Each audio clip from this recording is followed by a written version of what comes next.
Come in.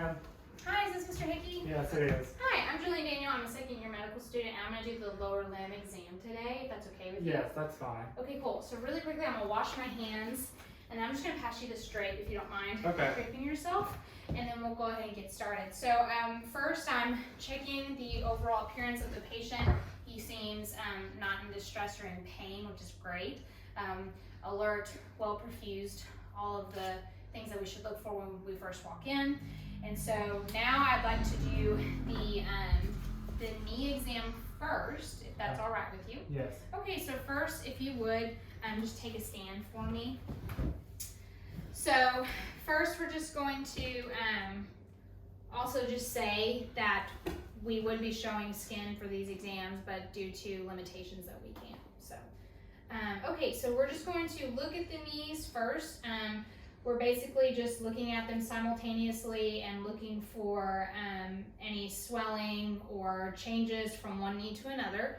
We're looking for the varus vulgus deformity, whether or not the knees are in or out respective to the foot. And then we're looking for the limb length discrepancies if one leg is longer than the other. And then I'm going to run around to the other side. And I'm looking at the posterior aspect of the knee, at the fossa, and just looking at those simultaneously as well. So now you can go ahead and take a seat. So now I'm going to feel around on your knee if that's okay with you. Yes, that's fine. Okay, wonderful. So first we're going to do, we're going to palpate the quadriceps tendon, which is right above the patella. We're then going to feel for the patella. And then we're going to feel for the patella tendon right underneath that. We're then going to do the lateral and medial joint lines. And then we're also going to come around to the back and feel for the popliteal fossa in the back. So then if you don't mind lying down for me. Okay. We're now going to look at the Batelomet test, if that's okay with you. That's fine. And what we're doing here is we are asking the patient to put the feet all the way down on the floor, and we're checking for joint effusion. So we will palpate on either side of that while they're lying down, feeling for tenderness, warmth, pain, and then elevating a little and also feeling it there for changes. Was there any pain in any of that? Okay. So you can go ahead and come on up. Thank you. Yeah. And then just go ahead and take a seat. Well, actually, I lied to you. I'm so sorry. That's Go okay. ahead and take a seat back down. I'm going to do your active range of motion real quick. So you just go ahead, lay down, relax, and I'm going to help you with this one. Okay. So we're going to just come up to flexion and down to extension. And now I promise you can get up. So go ahead and take a seat. All right. So now we're moving on to the ankle and the foot. First thing I'm going to do is just look at his feet, the big toe and things of that. Go ahead and take a stand for me. We're looking at the arches of the foot, whether or not there's a flat foot or an arch, and that can change the differential based off of that information. We're also looking at we're running to the back. We're looking at the calculon ligament, and then we're also looking at the big toe. You can now take a seat for me. I would like for you to put one of your feet up here if you would. Okay, that's fine. Okay, and we're looking at the bottom of the foot as well. And then we're also going to start palpating your foot, if that's okay with you. That's fine. All right, so first thing we're going to do is we're going to do the anterior ankle joint. We're palpating that. We're then going to palpate the lateral and the medial malleosus. Malleosus. Then we're going to palpate the base of the big toe right here and the base of the fifth toe right here. We are then going to palpate the medial arch as well as the distal Achilles tendon. Was there any pain within that exam?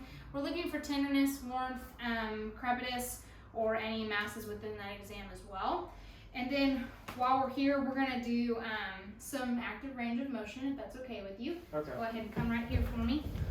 Follow my lead. Okay. We're just going to dorsiflex, come up, pointer toe, plantar flex. We're going to rest, and then we can do internal and external. Very, very good. Thank you so much for that. Was there any pain within that? No. Okay, good deal. So now we're going to move on to the cervical spine.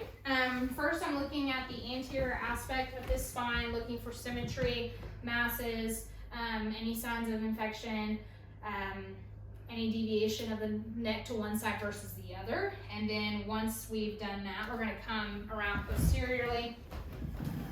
Thank you. And then we're also looking at head alignment, symmetry of the shoulders as well within that.